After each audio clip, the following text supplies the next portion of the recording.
এতিয়া মৰাণ জনগোষ্ঠী যিসকল লোক, এই মৰাণ জনগোষ্ঠীৰ লোকসকলে বিহুটোক বৰ আটোমটোকাৰি কৰি ৰাখিছে। ধৰ্ম হুঁচৰিৰ পৰা আৰম্ভ কৰি তেওঁলোকে ইমান সুন্দৰকৈ বিহুটোক ৰাখিছে। তেওঁলোকে গছতলৰ বিহু ৰাখিছে, ৰাতি বিহু কেতিয়াবা চাবলৈ যাব বৰ ভাল পাব। এইকাৰণে ভাল পাব যে মৰাণসকলৰ যি ৰাতি বিহু, এই ৰাতি বিহুত আপোনালোকে দেখিব যে এখন খেলপথাৰ চৌদিশৰ পৰা বাঁহৰ মানে আপোনাৰ বাঁহেৰে বেৰি পেলায়, বেৰি নাচনীক ঘৰত গৈ তামোল পাণ দি খোজে।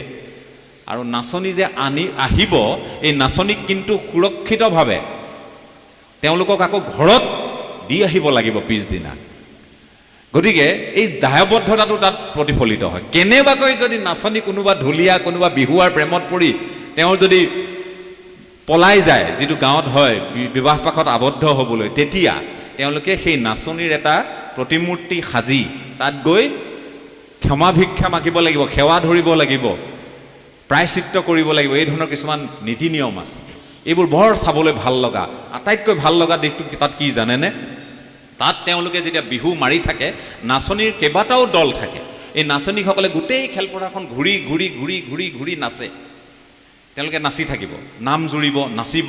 আৰু ইপাৰৰ পৰা ডেকা ল'ৰাহঁতে, বিহুৱাসকলে তেওঁলোকে এই ঢোল নলয়, এই যে বাঁহবোৰ বান্ধি থোৱা থাকে তাতে কামি দুডাল লৈ আপোনাৰ বিহু নাম জুৰিব।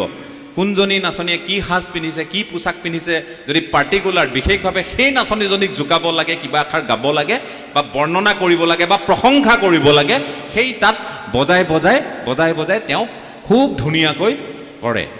মৰাণ মটকসকল, সোণোৱাল কছাৰীসকলৰ পৰা আৰম্ভ কৰি দেউৰীসকলৰ বিহু বৰ তেওঁলোকে কিন্তু সযতনে ৰাখি থৈছে। মই জনগোষ্ঠীয় বিহুৰ কথা কৈছোঁ। মিচিংসকলৰ কথা বাৰু আপোনালোকে জানে, আলি আই লৃগাং বা আমি গুমৰাগৰ মাজত সেইখিনি প্ৰতিফলিত হয়। ঠিক তেনেধৰণে আমাৰ গাঁওবোৰতো আছিল। এতিয়া লাহে লাহে কমিছে। এতিয়া গাঁৱত বিহুৱা দল বাঢ়িছে, বিহু কমিছে। বিহুৱা দল বাঢ়িছে, এই বিহুৱাসকল লগ হয়। আজিকালিতো এছেম্বল, যিটো আমি এছেম্বল হোৱা বুলি কওঁ, ভিন্ন ঠাইৰ পৰা দুলীয়াজানৰ এজন, শিৱসাগৰৰ এজন, ধেমাজিৰ এজন, লখিমপুৰৰ এজন, এনেধৰণে এছেম্বল হৈ বিহু কৰে। তাৰমানে তেওঁলোকে এটা টীম প্ৰস্তুত কৰে, দল প্ৰস্তুত কৰে। আৰু তেওঁলোকে প্ৰফেচনেলি, পেছাগতভাৱে এতিয়া কিছুমান বিহু পৰিৱেশন কৰে। যি কি নহওক বিহুটো জীয়াই থাকিলেই হ'ল, যি কি নহওক বিহুটো নিভাঁজ হৈ থাকিলেই হ'ল। গতিকে এই বিহু নিভাঁজ হৈ থাকিবলৈ হ'লে এই ব্যাকৰণিক প্ৰয়োগবোৰ হয়তো ক'ৰবাত দৰকাৰ হয় বুলি আমি ভাবোঁ। আৰু হয়তো তেনেধৰণেই কিছুমান লয়, তাল, মান ইত্যাদিৰ ওপৰত বিচাৰ বিবেচনা হয়। এই ধৰণে বিহুটো জীয়াই আছে, জীয়াই থাকিব। কণমানিহঁতেও জীয়াই ৰাখিব। আমি শেষ হ'লেও বিহু থাকিব। অসমীয়া জাতি তেতিয়ালৈ সজীৱ হৈ থাকিব, তেতিয়ালৈ বিহু থাকিব।